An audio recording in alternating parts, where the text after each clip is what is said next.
The world's oldest empire. China is the world's oldest continuous civilization. From 221 BC to AD 1912, it was united under a single great empire. Ancient China remained untouched by outside influences because it was a world apart. Vast deserts and mountain ranges cut off China from other cultures in India, West Asia, and Europe, and many hundreds of years passed before the Chinese realized in 126 BC that other civilizations existed. China's social structure played a key role in maintaining its national stability. The civil service established by the first Han Emperor helped successive dynasties govern the huge population wisely and effectively. Chinese philosophers also made a significant contribution to social harmony. Great thinkers such as Confucius encouraged people to lead an ordered, family-centered way of life. China united. China was first united as a single state in 221 BC by the first emperor. This map shows the boundaries of his empire. The Great Wall, seen at the top of the map, was built in about 214 BC and linked a series of older walls. Bronze ritual water vessel, Zhou dynasty. Bronze ritual wine vessel, Shang dynasty. Bronze spearheads, Warring States period. Terracotta soldier, Qin dynasty. Shang. China's first great dynasty was the Shang. This Bronze Age civilization is renowned for its skillful metalwork and for the emergence of the first Chinese writing. The Shang kings and their nobles ruled the mainly rural population from walled towns and cities. Horse-drawn chariots were the chief means of transport, circa 1650 to 1027 BC. Zhao. Confucius looked back on the early years of the Zhou dynasty as a golden age. The Zhou kings maintained the Shang practice of ancestor worship, and society was organized on a feudal system. Great lords ruled the peasant farmers from large estates. 1027 to 256 BC. Warring States period. As the Zhou declined, great lords fought each other for supremacy in what became known as the Warring States period. Vast armies clashed in large-scale battles and hundreds of thousands of men were killed. Confucius and other philosophers taught more peaceful ways of being, but their ideas were not adopted until later years. 481 to 221 BC. Qin. In 221 BC, the first emperor united China under the Qin dynasty. He built the Great Wall to protect his empire from the northern nomads and standardized Chinese script, coins, weights, and measures. The first emperor united China so firmly that afterward the Chinese people regarded imperial rule as the only form of government. 221 to 207 BC. Carved stone Buddha, Tang dynasty. Bronze mirror, Han dynasty. Ceramic water vessel, period of disunity. Engraved silver dish, Tang dynasty. Han. The Han emperors consolidated the imperial system by establishing a national civil service. It was to run China for the next 2,000 years. Educated officials studied the teachings of Confucius and were selected by a rigorous examination system. State factories manufactured all kinds of goods, from iron plowshares to silk cloth. 207 BC to AD 220. Period of disunity. In the period of disunity, China was divided into separate states, although it was briefly united under the Western Jin dynasty, 265 to 316. Foreign peoples overran northern China, and in the south, various dynasties struggled for power. The gentle ideas of Buddhism first became popular in these years of unrest. Sui. The Sui dynasty reunified northern and southern China. In their brief reign, the Sui emperors rebuilt the Great Wall and dug the Grand Canal. This great waterway linked the Yangtze and Yellow rivers, which improved communications and enabled grain and soldiers to be transported around the empire. 589 to 618. Tang. Under the Tang emperors, the Chinese empire expanded to become a great world power. This was a time of prosperity and cultural renaissance in which both art and trade flourished. The civil service was reformed so that officials were recruited by merit rather than birth, and poetry was added to the examination syllabus. 618 to 906. The empire continues. Although the Chinese empire experienced periods of unrest and disunity, and even conquests by foreign peoples, it existed as a strong state until modern times. China's borders ebbed and flowed with its changing dynasties, and the position of the imperial capital shifted several times. But the centralized government set up by the first emperor survived for more than 2,000 years. There were many great innovations and technological advances throughout the empire's long history. The inventions of gunpowder, paper, printing, and industrial machinery all had an effect on Chinese culture. Nevertheless, the customs and traditions of the Chinese people, particularly those of the rural population, stayed remarkably constant. Kublai Khan, the great Mongol ruler. Blue and yellow glazed dish, Ming Dynasty. Blue dish with a dragon motif, Song Dynasty. Bronze flower vase, Song or Yuan Dynasty. Greenware dish, Yuan Dynasty. Five dynasties. In the Five Dynasties period, China was again briefly divided into North and South. A part of northern China fell under foreign rule, while the south was divided into numerous small states, many more than the name Five Dynasties implies. Southern China continued to prosper both culturally and economically, 907 to 960. Song. China was united once more under the Song dynasty and reached its greatest heights of civilization. Advances in science and technology produced a minor industrial revolution, and the world's first mechanized industry was developed. Commodities such as iron and salt were produced on an industrial scale and were transported to distant parts of the empire on improved road and canal networks. The Song emperors were great patrons of the arts, and poetry, painting, and calligraphy reached new levels of perfection, 960 to 1279. Yuan. In the 13th century, China was conquered by the Mongols, who established their own dynasty, the Yuan. Throughout Mongol rule, Chinese scholars were banned from the civil service, and many of them retired to write literature. Because the Mongols controlled the entire length of the Silk Road, international trade thrived. Many merchants became rich by exporting Chinese luxury goods. Marco Polo and later other Europeans visited China and reported on the marvels of its civilization, 1279 to 1368. Delicately painted porcelain dish, Qing Dynasty. Cloisonné ewer, Ming Dynasty. China today. The map below shows the present-day boundaries of China. It has remained a strong world power. Russia, Mongolia, Great Wall, Beijing, Korea, Kaifeng, Luoyang, Nanjing, Xi'an, Yellow River, China, Shanghai, Hangzhou, Yangtze River, Nepal, Bhutan, Bangladesh, India, Burma, Thailand, Laos, Vietnam, Hong Kong. Ming. In less than 100 years, the Chinese drove the Mongols out of China and replaced them with the last Chinese dynasty, the Ming. The Ming emperors set up a new capital in Beijing, strengthened the Great Wall, and improved the Grand Canal. They also extended China's prestige by sending Admiral Zheng He on great maritime expeditions to visit foreign rulers. Chinese culture flourished once again, and the Ming dynasty became famous for its exquisite arts and crafts. 1368 to 1644. Qing. The Chinese Empire eventually collapsed under a foreign dynasty, the Manchu or Qing. The Qing emperors lived in fear of a Chinese revolt and clung to outdated traditions. For the first time, Chinese technology fell behind other countries. Foreign powers began to demand trade concessions, and after a series of wars, China was forced to yield both concessions and territory. In 1911, the Chinese overthrew the weakened Qing government and formed a republic. The last emperor stepped down in 1912. After the empire. The Chinese Republic, established in 1912, lasted for only 37 years. It was destroyed by war with Japan, and after the Second World War, civil conflict. In the Civil War, which lasted from 1946 to 1949, communist forces were victorious. The Chinese Communist Party set up the present-day People's Republic of China in 1949, 1912 to present. The beginning of China. The first Chinese dynasty to leave a historical record was the Shang. The Shang kings ruled the greater part of northern China from about 1650 to 1027 BC. Their heartland was the fertile land around the Yellow River. The Shang ruler was a kind of priest king known as the Son of Heaven.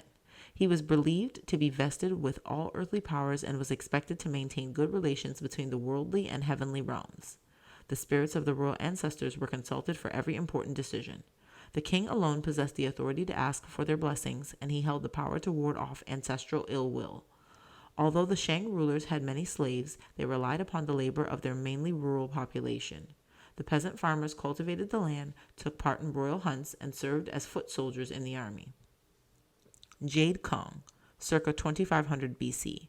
Jade Axehead, Eastern China, circa 4500 to 2500 BC. Pre-Shang jades. These ancient jades were probably used in Neolithic rituals concerned with death. The Kong may have represented the early powers. A bronze blade was easy to cast and deadly on the battlefield. The halberd was mounted horizontally and was swung like a scythe. Light brown jade with beautiful gray streaks. Lethal weapon. The halberd with a dagger-shaped blade was a favorite weapon of war from Shang times onward. It was carried by foot soldiers and was also swung at the enemy from speeding chariots. Most fighting, however, took place on foot with spears and small knives. Ear or horn. Taotai or monster face, a popular Shang motif. Eye, mouth. Heavenly sphere. This jade disc is called a bai. Large numbers of bai have been found in Neolithic burial sites in China, along with Kong and axe heads. These precious objects were laid among the limbs of the dead. The circular bai seems to have represented heaven. Similar discs were used in the Shang dynasty. In Shang belief, the high god of heaven, Shang Di, blessed the ruler with good harvests, victories on the battlefield, and strong sons. All important questions were referred to the spirits of the royal ancestors in the heavenly realm before decisions were made. Ritual cauldron. The Shang made offerings of food and drink to the spirits of their ancestors in special religious ceremonies. Food was prepared for the dead as if it were a banquet for the living. It was served to the ancestors in the highly decorated bronze vessels like this ding. The wine container was the most common kind of ritual vessel. Bronze socketed axe heads, 12th to 11th century BC. Taotai, motif. Axe blades.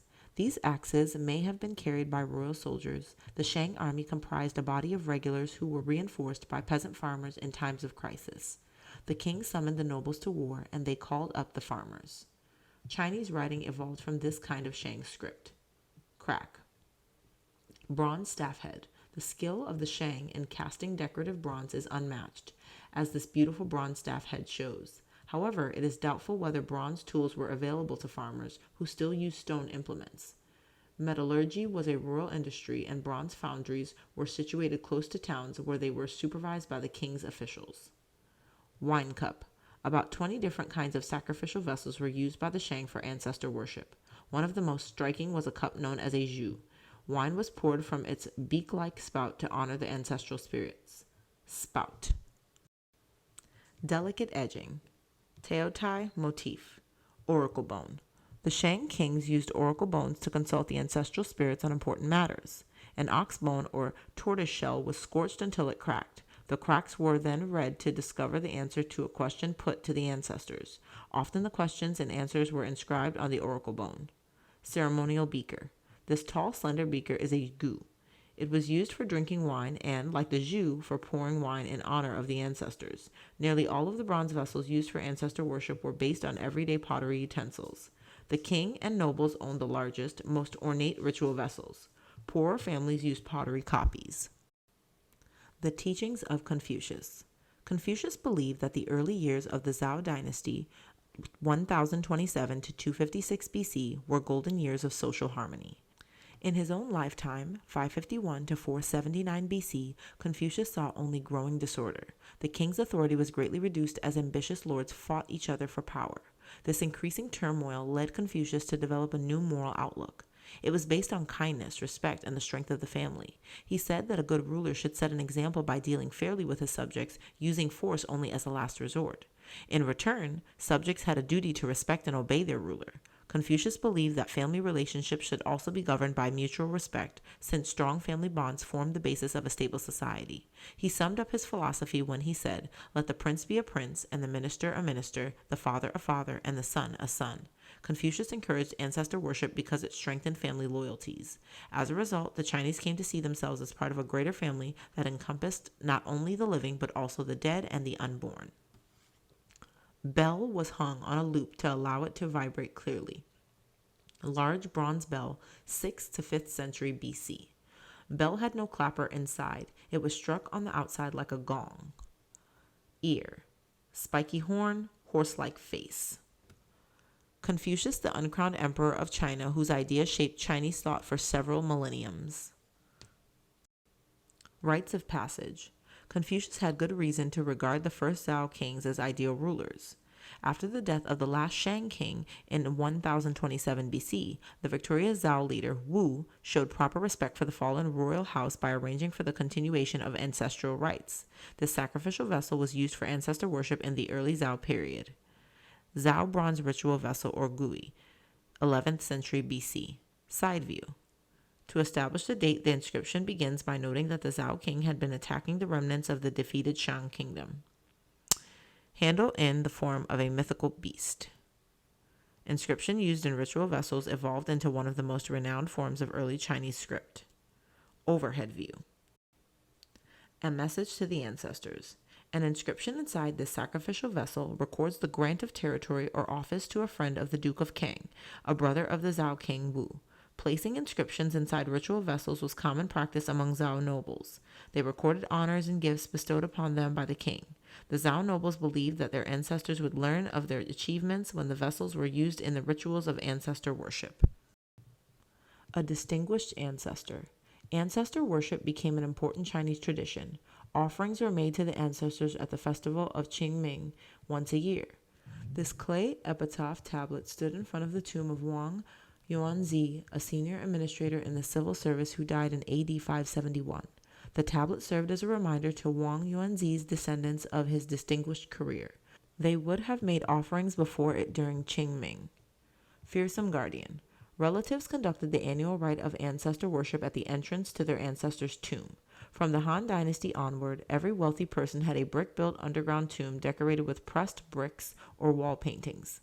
The tomb was covered by a mound and enclosed within a sacred area.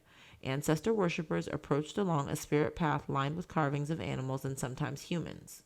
Tomb guardian or Katao, Tang Dynasty. Snaky tail. Characters incised in clay, then painted red. Painted mane. Fabulous tomb animal. Confucius was against slavery and human or animal sacrifices. Under his influence, it became common practice to place pottery figures inside tombs instead of living slaves and animals. This strange pottery animal was found in a tomb that dates from the 4th century AD. It was probably intended to ward off evil influences. Cow-like body, cloven hoof. The art of war. 3 centuries of brutal warfare marked the decline of the Zhao dynasty. The Zhao became unable to control disputes among the feudal lords, and by 481 BC, China had separated into 7 warring states. Battles became large in scale, with crossbowmen, cavalry, armored infantry, and chariots. Thousands of men were killed or wounded. At the Battle of Changping in 260 BC, over 500,000 men were known to have fallen. During this period, Sun Tzu wrote The Art of War, the world's oldest military handbook, which gave advice to nobles on the practice of warfare. Eventually, the northwestern state of Qin was victorious and in 221 BC united the feuding lords under a single empire. The military began to decline in status and the civil service grew in importance. The gentler ideas of Confucianism prevailed. Guandi, the Confucian god of war, worshipped for his ability to prevent conflicts as well as for his heroic character. Harness ornament fitted along the horse's cheek. Gold harness ornaments with Taotai design, 7th to 6th century BC. Taotai or monster face decoration. Scabbard and dagger, 7th to 6th century BC. Harness ornaments. These ornate harness attachments decorated the harnesses of cavalry horses. Although battles largely became contests between massed ranks of foot soldiers or infantry, the cavalry were still used for lightning attacks and for the defense of the infantry's flanks. Swordplay. Military success was displayed in fine weapons such as this bronze dagger and sword. However, bronze weapons never achieved the status the medieval sword did in Europe. In Imperial China, peaceful Confucian virtues were revered over the art of warfare. Show of strength. This horse frontlet fitted along the nose of a chariot horse. Both harnesses and chariots were decorated to heighten the magnificent spectacle of the chariots in battle. These splendid vehicles were important status symbols. They were buried with their owners along with the horses and charioteers. Bronze horse bit, Han Dynasty. Bronze nose guard for a chariot horse. Bronze axle cap protected the axle of a chariot wheel. Horsepower. This delicate bit was probably worn by a cavalry horse in the Han Dynasty. Chinese cavalrymen rode the small Mongolian pony until the Han Emperor Wu Di obtained bigger horses from Central Asia in 101 BC.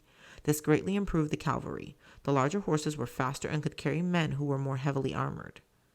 Ancient axle caps. Chariots were made of wood and were pulled by 2 or 4 horses. Their wheels raised them high above the ground. They usually carried 3 men, a charioteer, an archer, and a halberdier. The management of a chariot was considered an essential skill for a noble. Sword, 4th century BC. Early armor. These leather scales form part of a coat of armor. During the Warring States period, armor was usually made of small iron plates. Weapons were made of bronze, because then the bronze manufacturing process used by the Chinese still created sharper blades than iron. Leather scales reinforced with lacquer. Chariot decoration.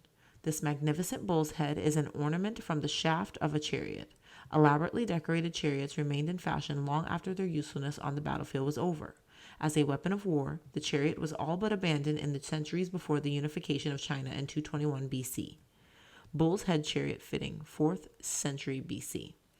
Bolt fired with great force. Bronze bull's head inlaid with gold and silver. Deadly bolts. The Chinese invented the crossbow sometime before 450 BC. It became one of the most deadly weapons on the battlefield. Before an infantry charge, an army's crossbowmen would disrupt the enemy ranks with a terrifying hail of bolts, short, heavy arrows. The crossbow eventually made the chariot useless because its bolts could be fired at the enemy from a safe distance. This ended the practice of daring chariot raids. Bird-shaped halberd. A halberd was a shafted blade carried by foot soldiers. The shaft was often a long bamboo pole, which allowed it to be swung at the enemy from a distance. Such a weapon could cause great damage. A halberdier always rode in a chariot in order to protect the horses from enemy infantrymen. The halberd was the chief weapon of war in this period. Halberd blade would have been attached to a pole. Axe blade. Axe head decorated with interlacing dragons. Axe head 6th to 5th century BC. Axe head. Hand-to-hand combat settled the outcome of most Chinese battles. The soldiers of Qin who placed the first emperor on the throne were renowned for their fearlessness. Once fighting had started, the Qin infantrymen would throw off their armor so that they could swing their axes and halberds more easily. Bronze halberd and ferrule, 4th to 3rd century BC. Ferrule would have been fixed to bottom of weapon pole. The first emperor of China. In 221 BC, the Chinese Empire was formed. The Qin soldiers defeated the last of their enemies and united the warring states under one leader, Zheng. To show his supremacy over the kings he had vanquished, Zheng took the title First Sovereign Qin Emperor, or Qin Shi Huangdi. The empire took its name from the Qin, pronounced Qin, to become China. The first emperor, 221 to 207 BC, seems to have thought he would become immortal. He built an impressive tomb guarded by thousands of life-size terracotta warriors, probably in the belief that he would remain a powerful man in the afterlife. His brief reign on earth was harsh. He used his subjects as slave laborers to build the Great Wall and suppressed anyone who disagreed with him. But after the first emperor's rule, the Chinese felt that unity was normal. A celestial ruler? The brief reign of the first emperor left a permanent impression on Chinese society, but he ruled his subjects harshly and his dynasty was overthrown by a peasant rebellion in 207 BC, just 3 years after his death. Jade dragon ornaments. The dragon was the adopted symbol of the first emperor. The Terracotta Army. The ghostly army of terracotta soldiers that guards the first emperor's tomb is accompanied by life-size horses and chariots.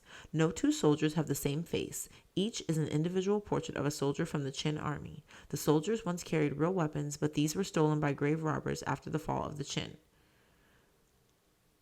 What's in a name? This is the beginning of an inscription celebrating the unification of China by the first emperor in 221 BC. The top character is part of the first emperor's title. It conveys the idea of divinity or divine favor. Clouds. Embroidered roundel, probably used on a 19th century imperial robe. The burning of the books. When scholars disagreed with his harsh acts, the first emperor burned their books and executed those who spoke against him. He was particularly displeased with the followers of Confucius who pointed out how his policies differed from the ways of old. In 213 BC, his chief minister announced, "No one is to use the past to discredit the present. Only books on agriculture, medicine, and oracles were spared the flames." Waves. The Dragon King. The association of Chinese emperors with the dragon was undoubtedly due to the first emperor. The dragon became his emblem because the dragon was the divine lord of the waters, and water was the lucky element for the Qin. Great building works. The first emperor used the forced labor of his subjects to carry out his extensive public works. These included the Great Wall, roads, and canals. The hardships suffered by the thousands of men who toiled on the Great Wall is still recalled in Chinese folk songs. To fund his projects, the first emperor taxed his subjects heavily, which led to widespread suffering and starvation. The Great Wall of China. The first emperor's greatest achievement was the construction of the Great Wall in about 214 BC. It joined together a number of defensive walls aimed at keeping out the Xiongnu nomads. It is the longest structure ever built. Dragon characteristics. A Chinese dragon has the head of a camel, the horns of a stag, the eyes of a demon, the scales of a fish, the claws of an eagle, the pads of a tiger, the ears of a bull, and the long whiskers of a cat. It can make itself as small as a silkworm or large enough to overshadow the world. Scaly skin, stag-like horns, fierce eyes, long whiskers, clouds. Pearl of Wisdom. The five-clawed dragon was the symbol of the emperor. Imperial seal with a dragon surrounded by clouds guarding the Pearl of Wisdom, 14th century. The imperial dragon.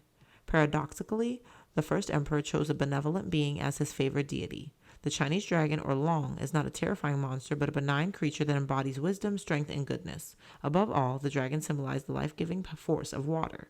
The ancient Chinese believed that dragons inhabited every river, lake, and sea, and also lived high in the sky among the rain clouds.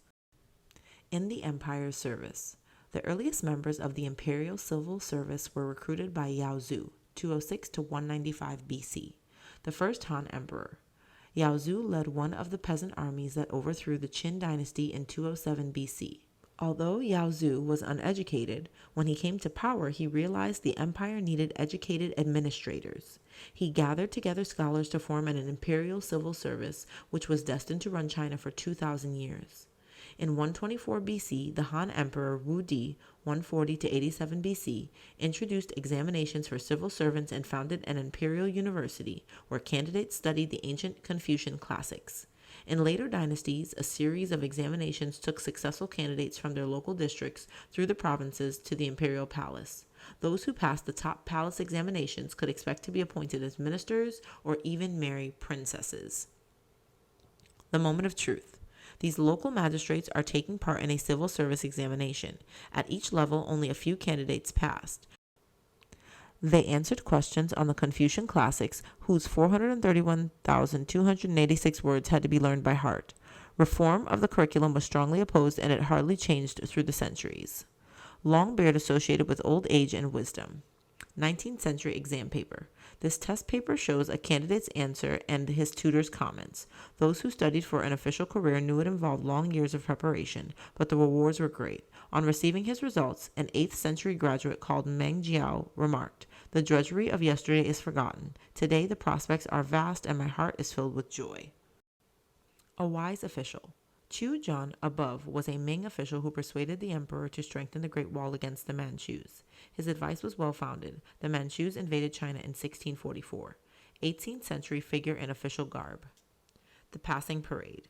The special slate or document held by this official would have been carried on formal occasions, such as the splendid graduation ceremony of successful examination candidates. In the imperial palace, top graduates received their degrees and bowed to the emperor. A new curriculum. The Song minister Wang Anshi above altered the civil service examination so that a mastery of technical subjects would be favored over learning by heart. This reform lasted only briefly. Circles indicate praise for calligraphy. Official plaque. This beautiful gold plaque is decorated with imperial five-clawed dragons and semi-precious stones. Such an expensive badge of rank may have been worn by an imperial minister or a prince during the Ming dynasty. The dangers of cheating. A handkerchief covered with model exam answers would have made a clever crib. However, cheating in the imperial examinations was not only difficult, but dangerous. Candidates took the provincial examinations in open-doored cells inside the walled compounds. Soldiers and watchtowers made sure that no cribs were smuggled in. When the Emperor Xian Feng learned of cheating in the palace examinations of 1859, he beheaded the examiners responsible for the cheating, banished the administrators, and took away the qualifications of the guilty graduates. Plaque was sewn onto official robes. A civil service career. Graduate civil servants had secured jobs in the most honorable and best rewarded career in China. They took posts in local, provincial, or national government. Competition to join the civil service became so intense during the final centuries of the empire that the odds against succeeding in the palace examinations were as high as 3,000 to 1. A prefect in his court. The bulk of the work in the civil service was carried out in the local districts or prefectures by prefects.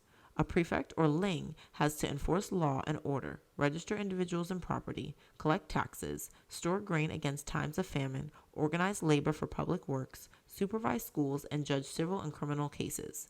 The area for which a prefect was responsible consisted of a walled city or town and its surrounding villages and farmland. Court necklace. The clothes and jewelry worn by officials were an indication of rank and therefore followed strict guidelines.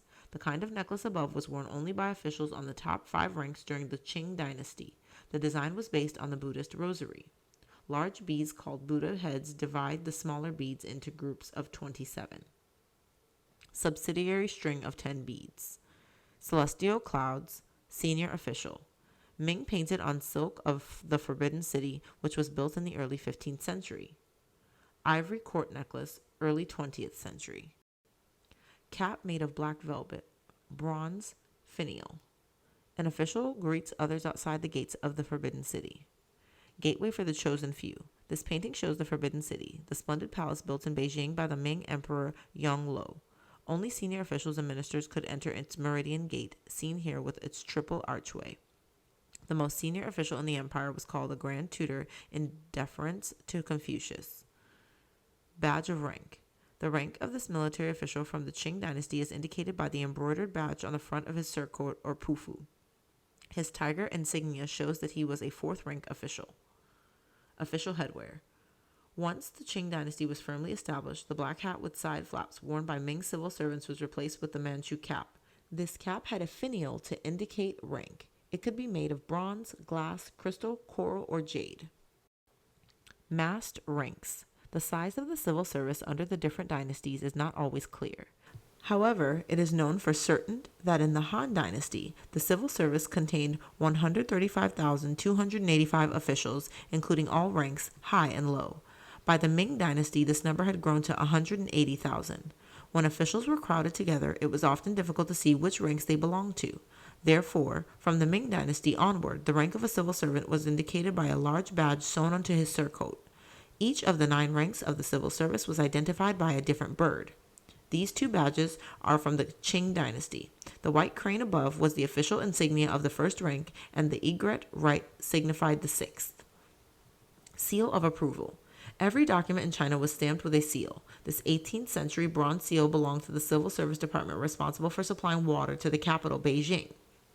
It is inscribed with both Manchu and Chinese scripts, a reminder of the foreign origin of the last imperial house, the Manchu or Qing dynasty. A land of invention. Some of the world's greatest inventions came from China. Throughout its imperial history, emperors encouraged the development of science and technology, and for centuries, China led other nations in these areas. In the Middle Ages, many Chinese inventions were carried along the Silk Road to Europe, where some had an enormous impact. In time, paper and printing dramatically improved communications. Gunpowder changed the way in which battles were fought. A harness for draft animals revolutionized agriculture, and boats equipped with a magnetic compass, the sternpost rudder, and watertight buoyancy chambers were able to embark on great voyages of discovery. Other Chinese inventions that made the world a different place were paper money, clockwork, silk, porcelain, fireworks, kites, umbrellas, and the wheelbarrow. A water-powered blast furnace. China was the first country in the world to develop iron casting in the 6th century BC. This skill was refined in the 1st century AD by an unknown official who invented a water-powered metallurgical blowing machine.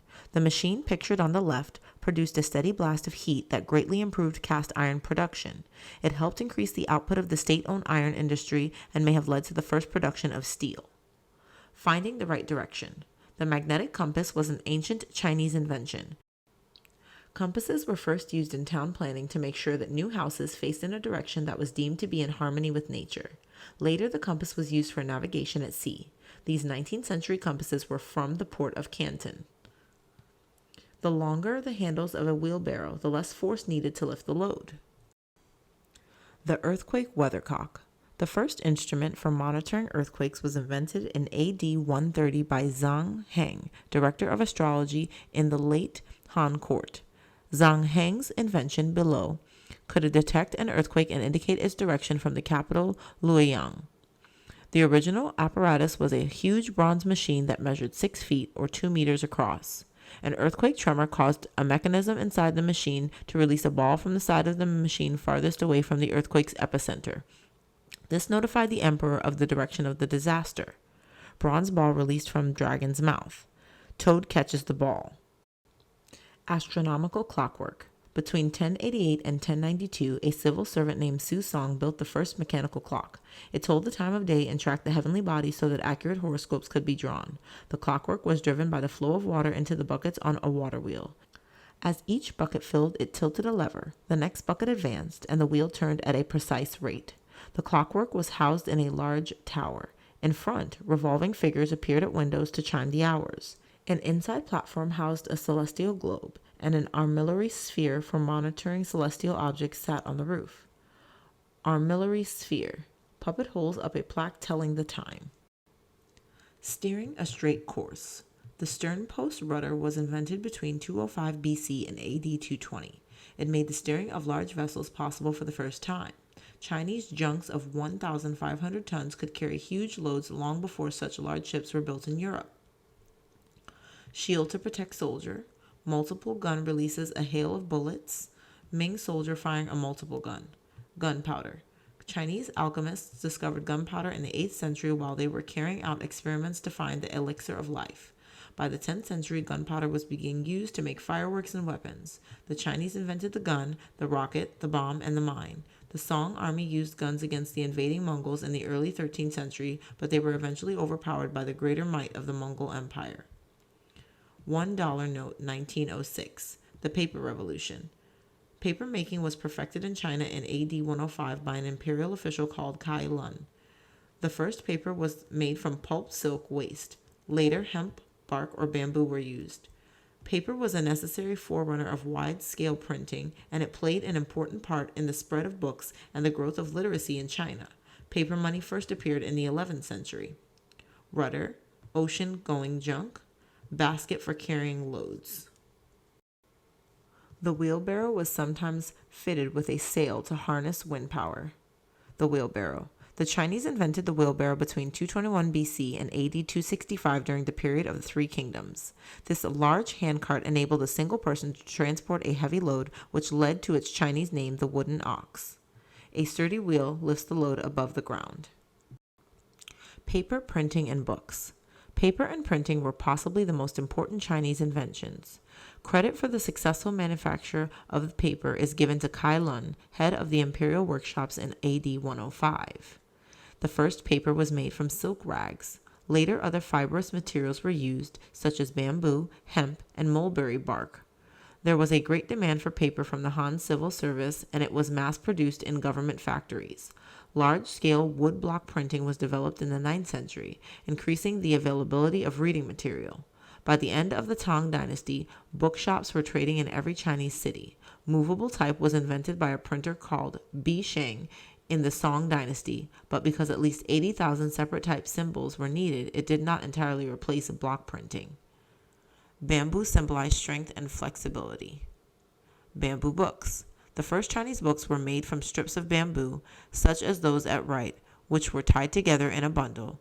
These early books were unwieldily to use and took up a lot of storage space. Seal prints. Seals, which date back to the Zhou Dynasty, were the first form of printing used in China. They were impressed on official documents, personal correspondence, and works of art. Seals were carved or molded from stone, wood, horn, bronze, or ceramics.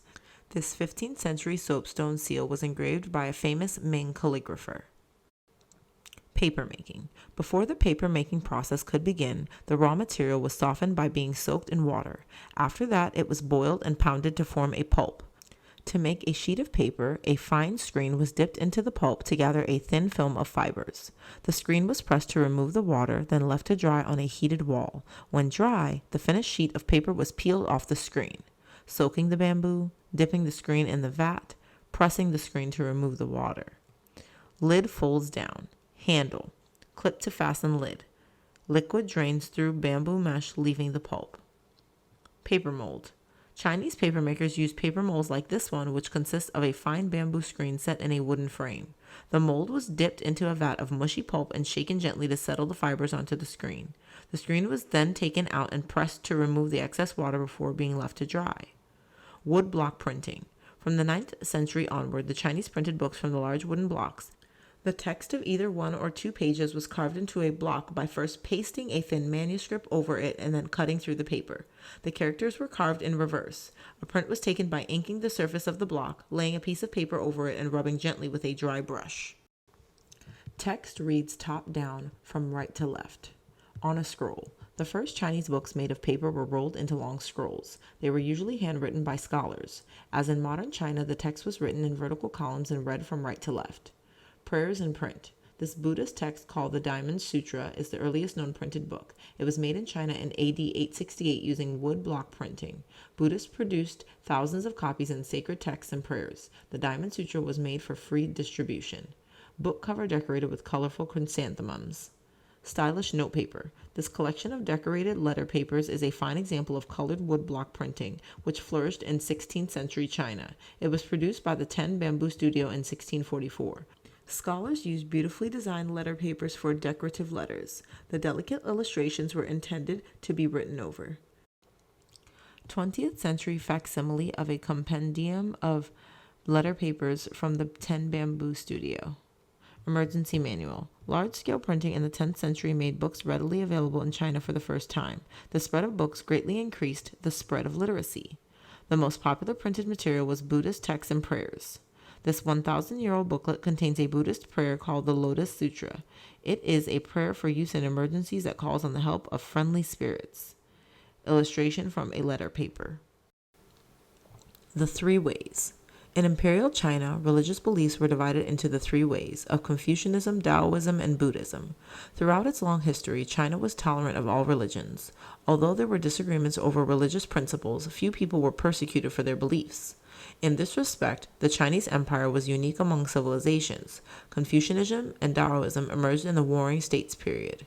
Against the backdrop of constant warfare, these two religions encouraged more peaceful ways of being. Buddhism came to China from India in the 1st century AD, and its gentle teachings became popular in the troubled centuries that followed the end of the Han Dynasty. The return of strong government under the Tang emperors 618 to 906 led to the decline of Buddhism and the revival of Confucianism. Nevertheless, Buddhism had taken firm root in Chinese culture and became China's most popular belief. Sacred Scroll. Zhongli Chuan, chief of the 8 immortals, he could raise the dead with a wave of his fan. Fan with a tortoise, a symbol of luck and wisdom. Flute. The Gentle Protector. Kuan Yin was the Buddhist goddess of mercy. Her name means she who hears prayers, and she is often portrayed as the protector of children. Kuan Yin was a Chinese transformation of the Indian male god Avalokiteshvara. This is just one of the many changes the Chinese made to Indian Buddhism. In China, Kuan Yin was the greatest Buddhist deity. The height of beauty. A pagoda is a sacred Buddhist tower. Pagodas have from 3 to 15 tiers and are usually exquisitely decorated. The Chinese believed that a pagoda brought good fortune to the area surrounding it. Zhuang Guolao, an immortal who could make himself invisible. The mysteries of the immortals. Taoists thought that it was possible to discover the elixir of life and become immortal. They worshipped 8 figures whom they believed had achieved immortality. These mysterious immortals, or Xian, lived in remote mountains. They were said to have supernatural powers, such as the power to turn objects into gold, become invisible, make flowers bloom instantly, or raise the dead. Han Xiangzi, patron of musicians who could make flowers blossom instantly. Ivory figures Ming Dynasty 16th to 17th century. Head blends male and female features. Note the dainty half mustache. Crown stucco head of a bodhisattva, 8th to 9th century AD. A guide to eternal peace. A bodhisattva, or enlightened being, is a godlike personage. Bodhisattvas have postponed their own hope of eternal peace, or nirvana, to help other people.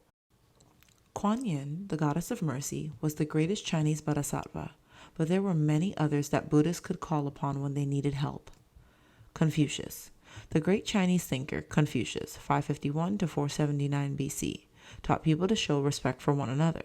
He said that a good ruler should cherish his subjects and they should honor him.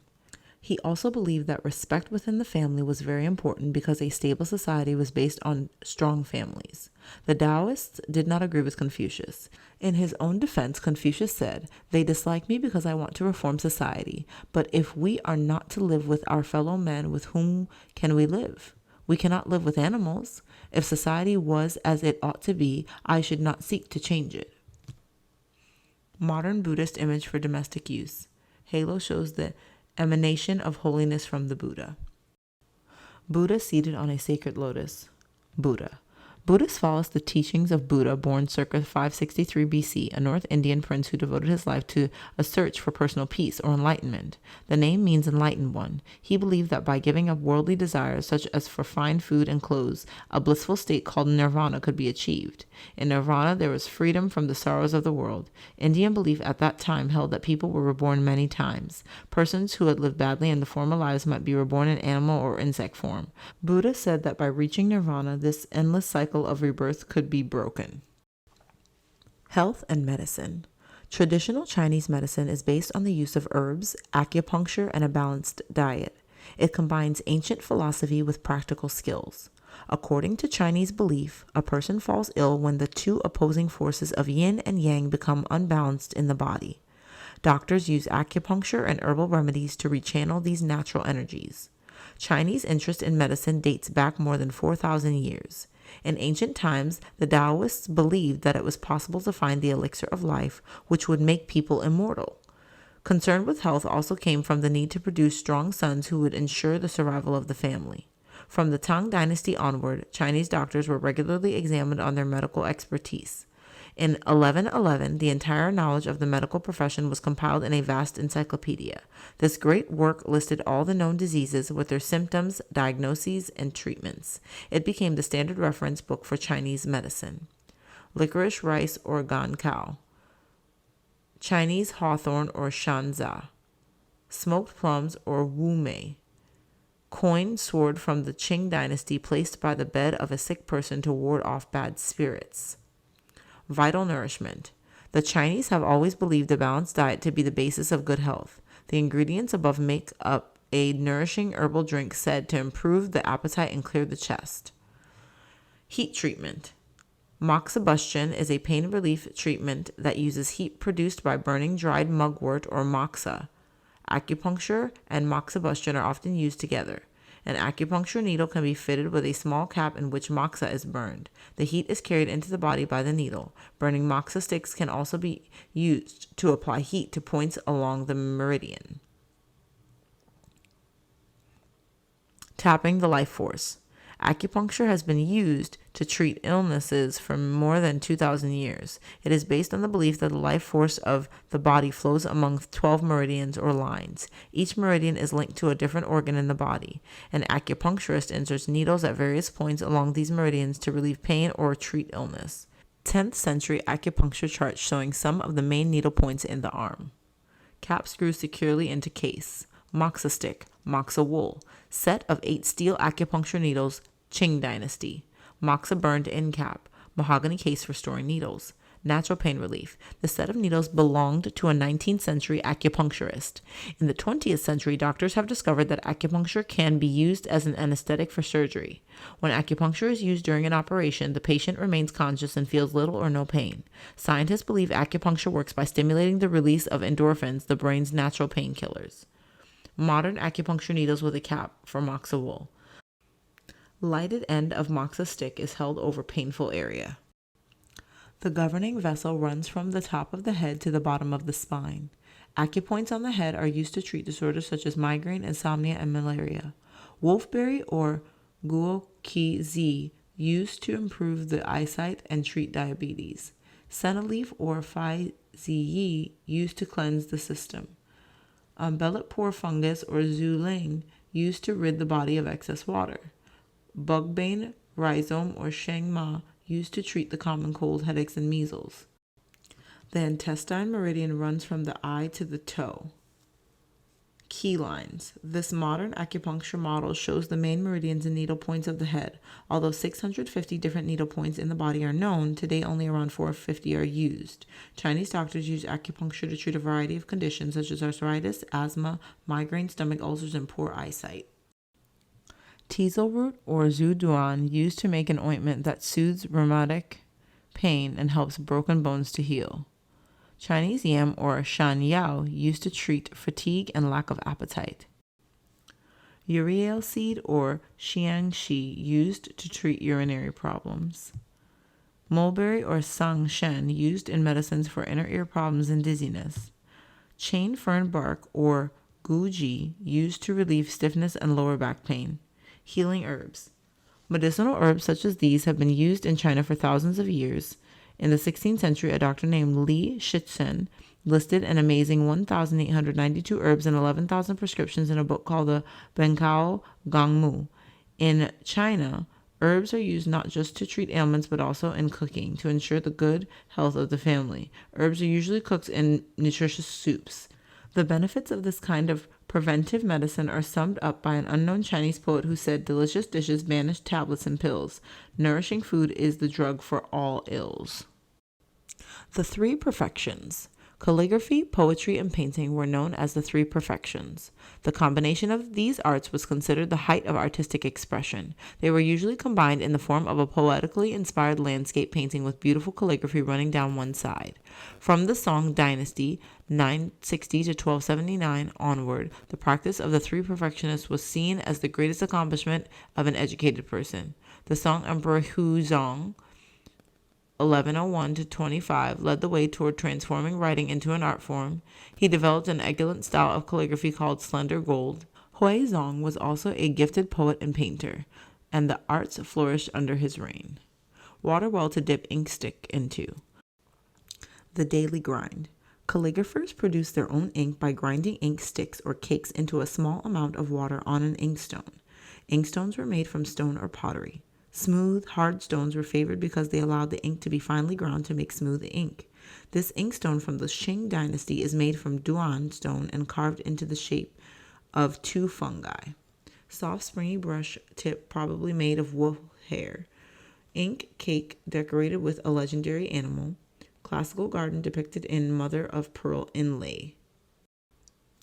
Ink stick is rubbed on the smooth part of the inkstone. Box lined with tortoise shell. Carbon copy. Ink was made by mixing pine soot with lamb black obtained from other burned plants. This mixture was combined with animal glue and molded into a stick or cake. Ink sticks and cakes were often decorated with calligraphy or molded into the shapes of dragons and birds copied from mythology. 19th century ink box. A treasured possession. This beautiful writing brush from the Ming dynasty is made of lacquered wood and inlaid with mother of pearl. It was usual for everyday writing implements to be highly decorated. In the 10th century, the brushes, paper, ink, and inkstone used by a calligrapher became known as the four treasures of the scholar's studio. Colored inks. Both calligraphers and painters used inks. In the Song dynasty, colored inks were made by adding such materials as pearl powder, ground jade, and camphor to the ink. Later, other pigments were used: indigo for blue, lead for white, cinnabar for red, and malachite for green. Modern colored ink sticks embossed with gold dragons. 19th century ink box. Drop by drop. This Ming bronze water dropper is in the shape of a boy riding a buffalo. A water dropper was used for wetting the inkstone. It is important to control the supply of water mixed with an ink stick because this affects the tone of the ink. A Tang landscape painter noted that 5 colors can be obtained from black ink alone. Calligraphers and painters often had assistants to help prepare ink while they were working. This character means brilliant. It comes from a poem composed around 1120. All strokes must be drawn gracefully and in the right order. Calligrapher awaits inspiration. Bold and brilliant. This is an example of the elegant slender gold calligraphy of the Song Emperor Huizong. For a calligrapher, style was as important as accuracy. Porcelain seal paste box, 19th century. Seal. Impression. Practice makes perfect. To become a good calligrapher requires years of practice. Because Chinese writing is based on signs rather than sounds, every sign or character must be learned by heart. The strokes that make up each character must be written in the correct sequence. With more than 40,000 characters in the Chinese language, the calligrapher's art is not an easy one. Porcelain seal paste box, 19th century. A good impression. Many scholars use the seal as a way of identifying their work. A seal would identify its owner either directly by name or with a favorite quotation. Seal impressions were always printed in red ink. Special paintings might end up covered with different impressions as later admirers and owners affixed their seals to the work. Natural beauty. This stoneware brush washer from the 18th century is cast in the form of a lotus pod. Scholars were uplifted by the beauty of natural forms. Brush rest in the shape of a three-peaked mountain. Celestial inspiration. The production of ornamental ink cakes became a minor art form. This octagonal ink cake is decorated with a celestial horse carrying sacred Taoist writings. It was made in 1621 by a famous Ming ink cake manufacturer called Cheng Dayu. By the time of the Ming Dynasty, all educated Chinese people felt they should be skilled in the art of either calligraphy or painting. Pause for thought. A brush rest is an essential item for a calligrapher or painter. This dainty enamel brush rest would have been placed on a writing table. A calligrapher may have used it to hold his writing brush while he awaited inspiration. The poetry of landscapes. The soft inks and delicate brushstrokes used in calligraphy were also applied to painting. In the Song Dynasty, this technique was used to great effect in the painting of landscapes. Inks created moody, evocative images. For wet works that depicted rolling mist or stormy clouds, artists brushed ink washes onto special absorbent paper. The Song Emperor Huizong added painting to the subject set in the top civil service examinations. The examination question quoted a line of poetry that had to be illustrated in an original way. Scholars often joined together to demonstrate the three artistic perfections. One might paint a scene, and another would add a line of poetry in stylish calligraphy. Official poets. The Song official Shu Shi Wright was a famous poet. Many officials were accomplished writers of poetry and prose. Those that studied together are often posted to opposite ends of the empire, but they continued to exchange calligraphy and verse. Their correspondence counts for a great mass of Chinese literature. The brush tip contains several different layers of hairs. The inner core of hairs is often waxed to make the brush tip springy. An emperor's poem.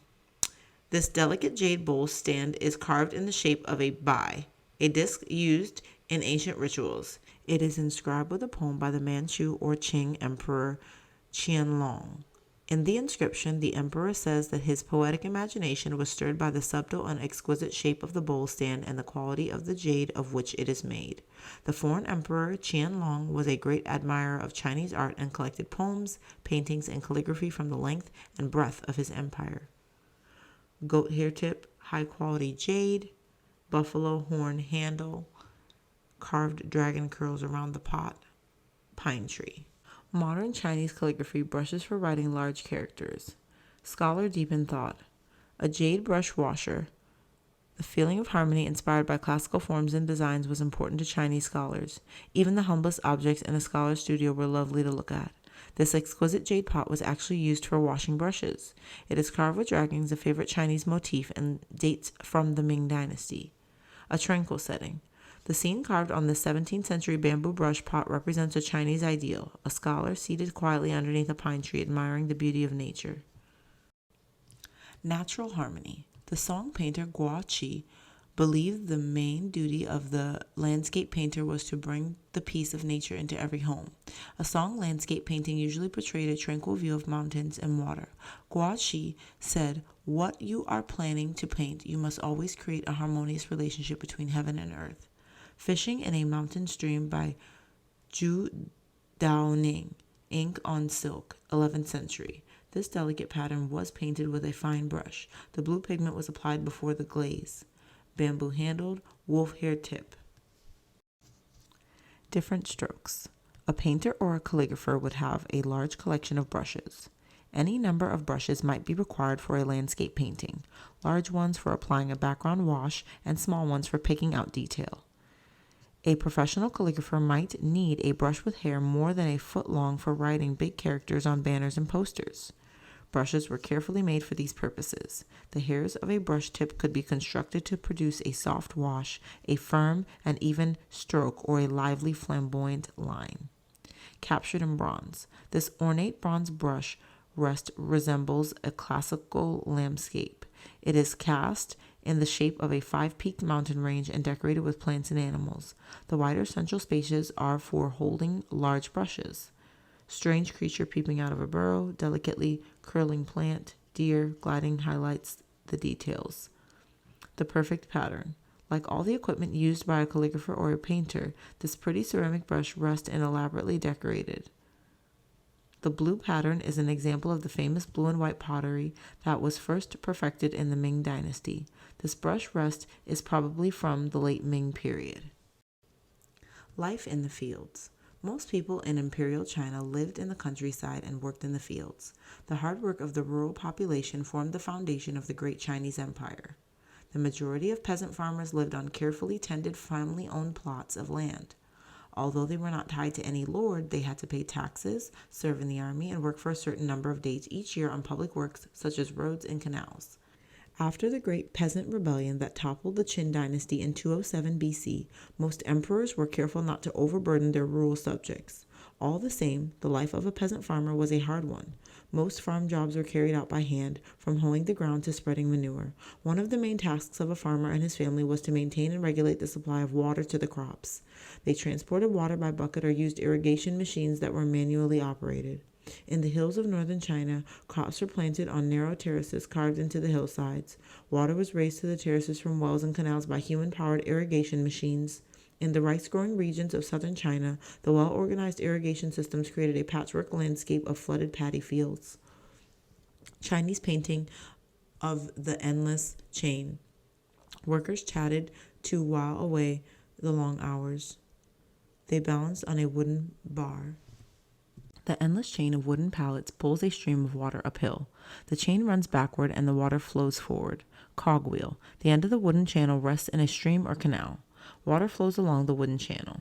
Watering the land. Irrigation machines have been used in China since about AD 100. The Chinese call this square pallet chain pump the endless chain or turnover wheels. It was the most widespread kind of irrigation machine used in the Chinese Empire. The pump raised water from irrigation ditches and streams into channels that surrounded the fields. 2 people working this machine could irrigate hundreds of plots of land. Food for an empire. The mountainous terrain of northern China is covered with a rich yellow soil called loess, which was originally blown in from the Mongolian desert. Chinese farmers cut terraces into the hillsides to make the most of this fertile land. They grow millet and wheat in the long, narrow fields that wind around the hillsides.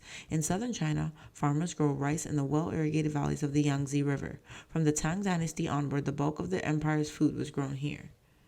Hair worn in a traditional top knot, the heads of the workers are often protected from the sun by a small roof shown in the painting opposite. The pedal turns a large cogwheel which pulls the chain of square wooden pallets. Threshing, winnowing, transporting the grain. Cogwheel turns backwards. The cost of failure. Every member of a peasant family had to work hard on the farm, particularly at harvest time. Many peasant farmers had to give a large share of their harvest to a wealthy landlord, as well as pay tax to the emperor. If the crops failed, a peasant family was in danger of falling into debt and losing its land. The water runs into an irrigation ditch on a higher level. Seeds and plowshares. Traditionally, peasant farmers used ancient methods of farming, which involved hoeing their crops by hand, transporting water by bucket, and grinding grain with manually operated mills. In the Han Dynasty, wealthy farmers built bigger, labor-saving machines powered by water or animals. Iron plowshares pulled by oxen, new irrigation machines, and water mills greatly improved farming output. However, small farmers still relied on human labor. By the Song Dynasty, new crop strains and knowledge of fertilizers allowed the peasant farmers in southern China to grow 2 crops a year in the same field. Removing the husks. This hand-powered winnowing machine was used to separate the outer shells or husks from the grain. Winnowing was traditionally carried out by shaking the grain in a large sieve, then tossing it into the air to remove the husks. The human hammer. Harvested grain was crushed by a tilt hammer. This machine was powered by a single man who used his weight to tilt the hammer backward and forward in a seesaw action. There were larger water-driven tilt hammers in mills near towns and cities. Planting a paddy field. These peasant farmers are transplanting young rice plants in the soft mud of a paddy field. Originally, rice was grown only in flooded paddies. Later, in areas supplied with a good rainfall, farmers cultivated rice in dry fields.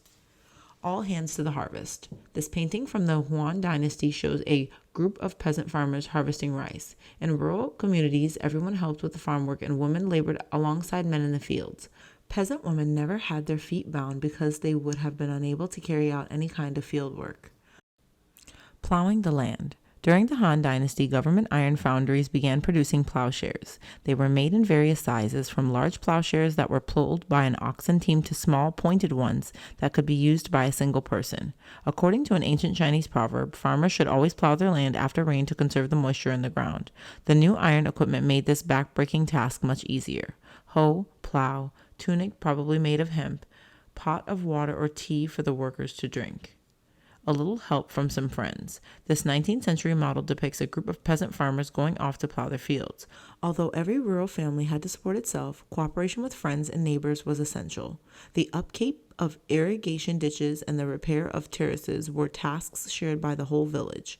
Larger enterprises were organized by local government. In 111 BC, the Han Emperor Wu Di said agriculture is the basic occupation of the world, so the imperial government must cut canals and ditches, guide the rivers, and build reservoirs in order to prevent flood and drought. Cover made of woven bamboo. Grinding the grain. In small villages, peasant farmers ground their grain with manually operated millstones. This circular millstone was turned by a long lever that was suspended from a rope so it could be pushed back and forth with ease. Bullock stands between the two shafts. Yoke fits over the bullock's shoulders. Stick to hurry the buffalo along. Beasts of burden. This cart was pulled by a bullock. In the 2nd century AD, the Chinese invented a new harness that enabled their farm animals to pull heavier loads. Unlike earlier models, the new harness was rigid. The hard collar fitted securely around an animal's neck and allowed it to pull a heavy load without strangling itself. This meant that the full strength of oxen and horses could be used for farm work. Wheels strengthened to carry heavy loads over rough ground. Peasant farmers hoeing the land. Water buffalo. Great waterways. China is dominated by two great rivers, the Yellow River in northern China and the Yangtze in the south. The Yellow River flows through the rich loess soil of its surrounding northern plains. The first civilization in China grew up in these fertile lands. Over the centuries, the Yellow River often broke its banks and caused devastating floods. This tendency to flood led to the river's other name, China's Sorrow. The Yangtze River provided a water supply for rice cultivation in the warm southern climate, and its rich delta became China's main rice-growing region. In the 6th century, the Yellow and Yangtze rivers were linked by the Grand Canal, a great waterway that stretched across the Chinese Empire. The canal was used to transport rice from the Yangtze Delta to northern China, where the imperial capital was situated. A strong element. According to ancient Chinese philosophy, there were two natural forces, the yin and the yang. In nature, these forces existed in a delicate state of balance. The Chinese believed the disruption of this balance by humans caused natural disasters such as floods. Therefore, Chinese engineers were careful not to disturb the natural courses of rivers. In the painting above, a boy is being taught about the yin and the yang, which are symbolized by the circular sign on the scroll. Cormorants, long, snaky necks stretched out underwater, powerful beak for catching fish. Urban waterways. Many cities in southern China were built on networks of canals. These busy urban waterways were crowded with junks and sampans. Some families made their homes on boats, rafts, or barges and spent their whole lives afloat. Water taxis ferried passengers from one part of the city to another, while wealthy people often traveled along city canals in their own splendidly decorated boats. 19th century model ferry boat or water taxi. The oar is operated by moving it from side to side. I for the boat to sea with. The Grand Canal. The Grand Canal was built by the Sui Emperor Yang Di, 569 to 618, to transport grain, tax, and soldiers around his empire. It ran from Huangzhou near the Yangtze River in the south, via Luoyang near the Yellow River, to Beijing in the north, covering a distance of 1,500 miles or 2,500 kilometers. This great waterway was perfected by the Ming engineer Song Li in 1411. 18th century painting of Yang Di opening the Grand Canal. Half of the oar is missing. Small ferry used for carrying passengers across a river or canal. Fishing birds. Some fishermen used captive cormorants, long-necked diving birds, to catch their fish. The cormorants wore rings around their necks, not shown here, to prevent them from swallowing their catch. They were also tied to the fishermen's boat so they could be pulled back on board once they had caught a fish. 19th century model fishing raft. Basket for storing fish. Flat-bottomed wooden raft, Roofing of mats. The simple sampan. The most common craft on China's waterways were simple boats called sampans, which means 3 planks. Although there were many different types of sampan, the basic flat-bottom design remained the same for centuries. Boat propelled by a single oar. Decorated model sampan, 19th century.